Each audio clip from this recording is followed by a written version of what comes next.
Hiya, BookTube. Bill Ruttenberg here with the Ruttenberg Library. With all this time off, I have decided to do another bookshelf tour. I am in the upper room. I had to move some stuff around because, like I've told you in previous videos, this is also our storage room in the house. And so most of my bookcases are kind of buried with totes of Christmas and Thanksgiving and Halloween and all those kind of decorations. And of course, my daughter's stuff and my stuff from when I was a kid and my wife's stuff. There's just stuff everywhere. But anyway, we had all this time off, and I've had people, people out there in BookTube world asking me to do some more bookshelf tours. So I decided I was going to go ahead and use this time off to do that. So without further ado, we'll go ahead and get started on this first shelf. Now, I do need to warn you that there is no rhyme or reason or order to any of the stuff on this shelf. So when you are sitting there trying to figure out how I arrange these shelves, at one time it was alphabetical, but it is not alphabetical now. So yeah, don't even try to figure it out. So anyway, so here we go. The first book on the shelf here is a Stephen Ambrose book. This is Nixon, the Triumph of a Politician, 1962 to 1972. This would actually be volume 2 in Stephen Ambrose's trilogy on Nixon. This particular volume, it's a Simon & Schuster, and it's from 1989. So there's that book. It's an ex-library book, as you can tell. The next book on the shelf, another Stephen Ambrose. This one I have not gotten to. I've read the volume 2 of the Nixon series, but I have not gotten to this one. This is Eisenhower, Soldier and President, the renowned one-volume life. Of course, like I said, by Stephen Ambrose. And sorry about the glare there. I'm using some of my daughter's technology stuff. She's got this deal that hooks onto the phone to help give light. So if you see a circle of light, you're just going to have to kind of bear with it. This room is not the best for lighting. Next book on the shelf is Citizen Soldiers, the U.S. Army from the Normandy beaches to the Bulge to the surrender of Germany, June 7th, 1944 to May 7th, 1945. Also by Stephen Ambrose. This one I have read. It's a very good book. I can get you the full view there. This is a Simon & Schuster book. It is from 1997, and of course Stephen Ambrose, as many of you know, is was a renowned World War II author, and so many of his books are from the World War II era. The vast majority of them are. They have something to deal with World War II. All right, so here is a civil rights book by Taylor Branch. This is Parting the Waters, America in the King Years, 1954 to 1963. I have not read this one yet. It is a beast of a book. It is big. And there's Taylor Branch. It is a big book. It is also a Simon & Schuster book.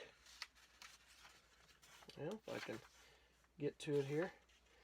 It is from 1988, and like I said, this is a big book. It is, if you include the sourcing and all the stuff at the back, it's 1,064 pages. So this is a monster. I do plan on attacking that one of these days. Next book in the on the shelf here is, actually let's go with this one first. It is Documents of American History. This is the 9th edition. This is put together by Henry Steele Commager. Okay. And it's just a collection, like it says, of documents. Commager was the editor. It's from Prentice Hall from 1973, and this is I believe a two-volume series. I have at least volumes 1 and 2. I don't think there's a volume 3. So there was volume 1, and here is volume 2, and this one is from since 1898. So that one went up to 1898. This one is since 1898. So Documents of American History, 9th edition by Henry Steele Commager. Again, sorry about the lighting in this room. Should be same year, Prentice Hall, 1973. I got those. Yeah, those came out of our school library when they were. Our school library has been doing a major overhaul of going from print books to, and they're heading towards online stuff, ebooks. I'm not going to say I'm a biggest fan of that, and that I guess the only good thing about that is I picked up a lot of free books from our public, or not from our public, from our school library when they were doing that big switch over. So that's about the only good thing out of that. Here's another book. I ordered this one. I believe this was with my Christmas money a couple years back, but 100 Days, The Campaign That Ended World War I by Nick Lloyd. I am a big fan of World War I. I have been trying to increase my library with that. I take my kids, my 7th graders, we do a big World War I unit, and I take them to the World War I Museum in Kansas City, and anybody out there has never been to that, that is quite the treat, and you ought to. It is the national World War I museum, so you need to try, if you're ever in Kansas City, to go to that. It is pretty impressive, and my kids just absolutely love it. Anyway, this is from Basic Books, printed out of New York. It is a 2014 volume, and of course, dealing with that final 100 days. Here is another volume, American Caesar, Douglas MacArthur, 1880 to 1964, by William Manchester. Now, I have not ever read William Manchester myself. I've heard some of you guys talk about him, but I have not read any of his stuff, so I don't have a whole lot that I can say. Anyway, this is a Little Brown and Company book, printed out of Boston, and it is 1978 edition, and it's a fairly hefty book. Most of his books were pretty hefty, if I remember right. Next volume on the shelf, it comes from one of my favorite authors. That's H.W. Brands. He's a teacher down in Texas, a college professor down in Texas, and he writes a lot of history books, and they're absolutely wonderful. They are very, very fast-paced. This one's called The Money Men, Capitalism, Democracy, and the 100 Years War Over the American Dollar. And I'm guessing there is a economics channel out there that would probably like to read this if they haven't read it already. David Murphy, I'm talking about you. So there's that book, and it's a slim volume. It'll be a very quick read, couple hundred pages. But he's a very, very good author. He does a nice job of putting things into perspective. This is, I don't have a dust jacket with this, but this is Faith of Our Fathers by Edwin S., and I'm probably going to butcher this, but Edwin S. Gostad, please forgive me. But anyway, it's from Harper & Row Publishers out of San Francisco. It's a 1987 edition, and so Faith of Our Fathers. And next on the shelf, nice baseball biography, Stan the Man here. Stan Musial, the man's own story as told to Bob Brogue. And all you Cardinals fans out there, you know Stan the Man. He was just a phenomenal athlete. I mean, they've got some of his stats here, and they are just unreal. Batting average, 426, 315, 357, 347. In the military, 365, 312, 376. You get the idea. Lifetime average of 331. You can't go wrong with that. Stan the Man was the man. He earned his nickname. This is a Doubleday and Company book out of Garden City, New York, 1964. So look forward to reading that. I think I tried to start it at one time and got busy and just never got back to it. But that's one I'm going to pick up on here in the future. Here is this volume is Strong-Minded Women: The Emergence of the Women's Suffrage Movement in Iowa. So a local history here. This came out of, I'm pretty sure out of our school library. This is by Louise R. Noun from the Iowa Heritage Collection, Iowa State University Press. I know there's some of you booktubers who've been talking a lot about the University Press. Saw that in some videos of late, and so here's one of those. This is an older one though.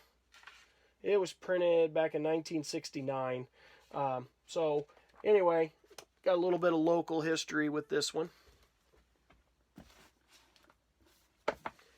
Next volume on the shelf is The Times of Their Lives: Life, Love, and Death in the Plymouth Colony by James Dietz and Patricia Scott Dietz.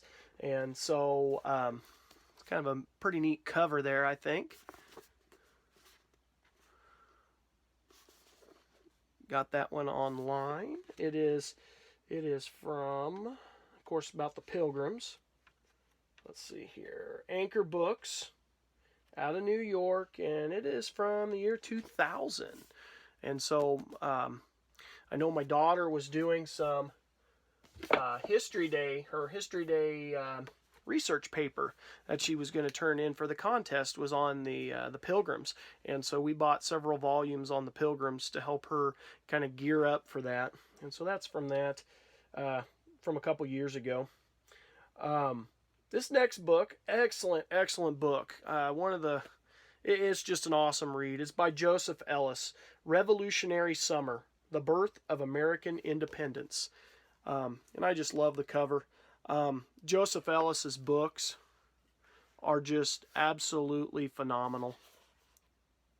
He, they're not real big, but they attack whatever he is trying to prove in each of the books. He attacks that with vigor and does a very nice job. It's a vintage book out of New York, and it was printed in 2013.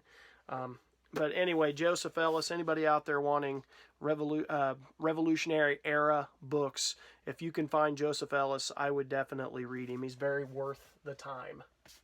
And they're very fast reads. Next book is another Stephen Ambrose book. This is Crazy Horse and Custer: The Parallel Lives of Two American Warriors. And this is got an awesome cover to it also. And as I told you, I like Stephen Ambrose. I think he does a phenomenal job with his books. This is from Anchor Books out of New York. And this particular one, let's see, 1975. But this, the original book was 1975. This book was 1996. I thought it was a little bit newer. But this particular one was printed in 1996. But excellent books. He did a lot of research out.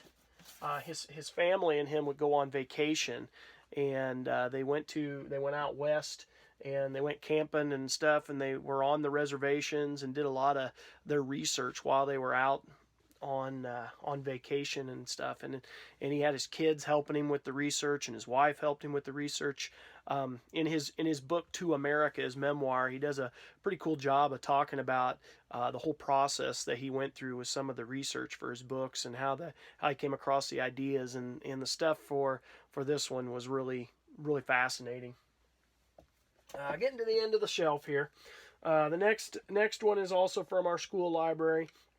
It was Puritanism in Early America. It's the second edition, edited with an introduction by George M. Waller. And so this is a collection of essays on, Puritanism in Early America. So it's a collection of essays. That one's a little beat up, but that's okay. As I said, it was free. Can't beat free. It's from D.C. Heath and Company out of Lexington, Massachusetts, and it was printed in 1973. Well, the next two are Volume 1 and Volume 2, History of the United States. It's an illustrated. Volume 1 covers from 1492 to 1763, so right up to the end of French and Indian War, so early colonial America. And this was E. Benjamin Andrews, and it was from, this is an old one, for out of Charles Scribner's Sons, out of New York, 1895. And it's really cool. These old ones, they always got that really light paper, and forgive me for not knowing the particular name for that, but they always put that right before the pictures, and I always think that's kind of neat. But this is an older volume. It's got lots of maps and pictures in it, and printing's pretty easy on the eyes. That'll be a very fast read. Very interesting to read these old history books and compare them, try to compare them to what our modern History Day books. I always think it's kind of neat to see the differences in perspectives. So here's the same thing, History of the United States Illustrated, Volume 2, from 1763 to 1814, so right after the War of 1812, from French and Indian War to then. This is, again, Charles Scribner and Sons. This one's kind of cool. It's got old George Washington there at the front, and of course 1895, and again, E. Benjamin Andrews. So that'll be a good one to read for perspective purposes. The next one is a Prose and Poetry 6th Year Avery and Lietzel, a literary reader. And so, yeah, you'll notice we got some bookmarks. I'll be honest, I'm not a big poetry reader, but this book was actually given to me, I think, was this the one that was given to me by my wife for Valentine's Day, and she had a poem all marked out and everything, and of course I tried to return the favor, and I was looking for some poems, and yeah, look at what's in there. She Walks in Beauty by Lord Byron. Yeah, so this has got some sentimental value. Modern Europe, 1789 to 1914 by Sidney Herbert. All right, and this is a old volume here. It's from Macmillan and Company Limited, St. Martin's Street, out of London, 1916. So this was printed right in the middle of World War I, which is, that's kind of cool to see a modern history of Europe, and it's printed right in the middle of the World War. That'll be interesting to read the perspective on that. And then the last book on this shelf is John Dean's book, Blind Ambition. Blind Ambition. And it's the White House Years by John W. Dean III. Kangaroo book, printed in 1976. And that'll definitely have an interesting take on everything with Nixon. So that'll be a good read. So anyway, that is the first shelf here in the bookshelf tours of the upper room. Sorry about the angle of the camera and everything, trying to get this to all work without having to totally take everything out of the storage room. But anyway, I am Bill Ruttenberg. This is the part of the Ruttenberg Library. I hope you've enjoyed this. If you got any questions or comments, please leave those down below. If you enjoyed the video, hit the like button, subscribe to the channel, and share it with others. And as always, BookTube, happy reading.